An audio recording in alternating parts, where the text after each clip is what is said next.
ನಮಸ್ಕಾರ ಮಕ್ಕಳೇ. ಎಲ್ಲ ಹೇಗಿದ್ದೀರಾ ಮಕ್ಕಳೇ? ಮಕ್ಕಳೇ, ಇವತ್ತು ಪಂಚತಂತ್ರ ಕಥೆಯ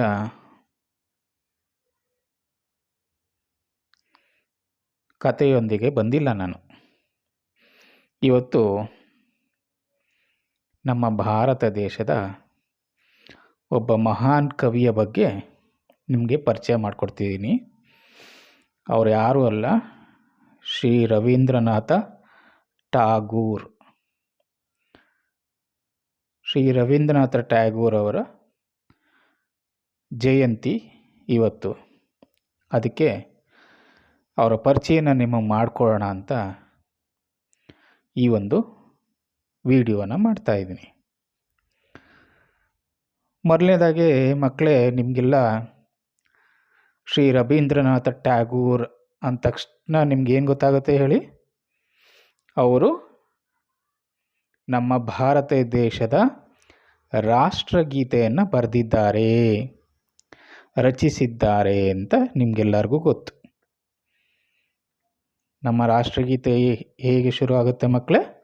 ಜನಗಣ ಮನ ಅಲ್ವಾ? ಸೊ ಅದನ್ನು ಬರೆದಂಥ ರಚಿಸಿದಂಥ ಮಹಾನ್ ವ್ಯಕ್ತಿ ಶ್ರೀ ರವೀಂದ್ರನಾಥ ಟಾಗೂರ್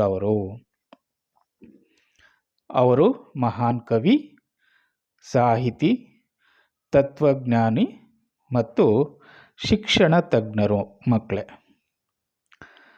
ಅವರು ಬರೆದಿರುವಂಥ ಗೀತಾಂಜಲಿ ಎಂಬ ಕವನ ಸಂಕಲನಕ್ಕೆ ಅವ್ರಿಗೆ ಸಾಹಿತ್ಯ ಕ್ಷೇತ್ರದಲ್ಲಿ ನೋಬೆಲ್ ಪ್ರಶಸ್ತಿಯನ್ನು ಅವರು ಪಡೆದುಕೊಂಡಿದ್ದಾರೆ. ಅದು ಅಲ್ಲದೆ ಮಕ್ಕಳೇ, ಅವರು ಮೊದಲ ಭಾರತೀಯರಾಗಿದ್ದಾರೆ ನೋಬೆಲ್ ಪ್ರಶಸ್ತಿಯನ್ನು ಪಡೆದಿರುವಂಥವರು. ಅಂಥ ಮಹಾನ್ ವ್ಯಕ್ತಿ ಶ್ರೀ ರವೀಂದ್ರನಾಥ ಟ್ಯಾಗೂರ್ ಅವರು. ಅವರ ಬಗ್ಗೆ ಒಂದು ಘಟನೆನ ನಿಮ್ಮ ಜೊತೆ ಹಂಚ್ಕೊಳ್ಳೋಕೆ ಇಷ್ಟಪಡ್ತೀನಿ. ಒಮ್ಮೆ ರವೀಂದ್ರನಾಥ ಟ್ಯಾಗೂರ್ ಅವರು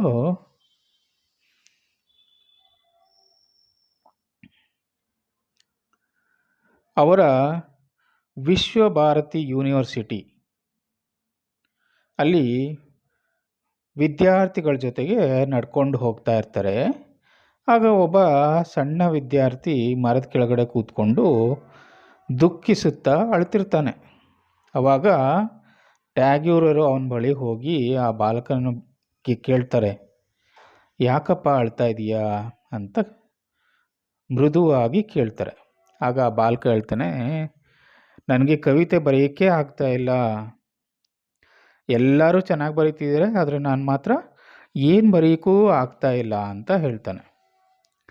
ಆವಾಗ ರವೀಂದ್ರನಾಥ ಟ್ಯಾಗೂರ್ ಅವರು ಹೇಳ್ತಾರೆ, ಮಗು, ಫಸ್ಟು ನೀನು ನಿನ್ನ ಸುತ್ತಮುತ್ತಲಿರುವಂತಹ ಹೂವುಗಳು, ಹಕ್ಕಿಗಳು, ಮತ್ತು ಇಲ್ಲಿ ಬೀಳಿಸ್ತಿರುವಂಥ ತಂಗಾಳಿ, ಗಿಡ ಮರಗಳು, ಇದನ್ನೆಲ್ಲ ಗಮನಿಸು ಮಗು. ಆವಾಗ ನಿನಗೆ ಅದರ ಅನುಭವ ಏನು ಬರುತ್ತೆ ಅದನ್ನು ನೀವು ಕವಿತೆಯಾಗಿ ನಿನ್ನ ಹೃದಯದ ಮಾತನ್ನು ಬರಿ ಮಗು ಅಂತ ಹೇಳ್ಬಿಟ್ಟು ಹೋಗ್ತಾರೆ. ಅದನ್ನು ಕೇಳಿದ ಬಾಲಕ ಅವರು ಹೇಳಿದ ಹಾಗೆಯೇ ತನ್ನ ಭಾವನೆಗಳನ್ನು ಅರ್ಥಕೊಂಡು ಅವನು ತನ್ನ ಕವಿತೆಯನ್ನು ಬರೆಯೋಕ್ಕೆ ಆಸಕ್ತಿ ಪಡ್ತಾನೆ ಮಕ್ಕಳೇ. ಇದು ಶ್ರೀ ರವೀಂದ್ರನಾಥ್ ಟಾಗೂರ್ ಅವರ ಒಂದು ಮಕ್ಕಳ ಮೇಲಿರುವ ಪ್ರೀತಿ, ಸೌಜನ್ಯ, ಶಿಕ್ಷಣದ ದೃಷ್ಟಿ, ಅದೆಲ್ಲ ಬಹಳ ಸುಂದರವಾಗಿದೆ ಮಕ್ಕಳೇ. ನೀವು ಅಷ್ಟೇ, ಯಾವಾಗಲೂ ಮೊಬೈಲ್ ನೋಡ್ತಾ ಕೂತಿರಬೇಡಿ. ನಿಮ್ಮ ಸುತ್ತಮುತ್ತಲಿರುವಂಥ ಪ್ರಕೃತಿನ, ಆ ಪ್ರಕೃತಿ ಸೌಂದರ್ಯವನ್ನು ಗಮನಿಸಿ. ನಿಮ್ಗೆ ಹತ್ತಿರ ಇರುವಂಥ ಕೆರೆ ಇರ್ಬೋದು, ಕಟ್ಟೆಗಳಿರ್ಬೋದು, ನೀರಿರುವ ಜಾಗ ಇರ್ಬೋದು, ಅಂದರೆ ದೊಡ್ಡವ್ರ ಜೊತೆ ಹೋಗಬೇಕು, ನೀವು ಒಬ್ಬರೇ ಹೋಗಬಾರ್ದು.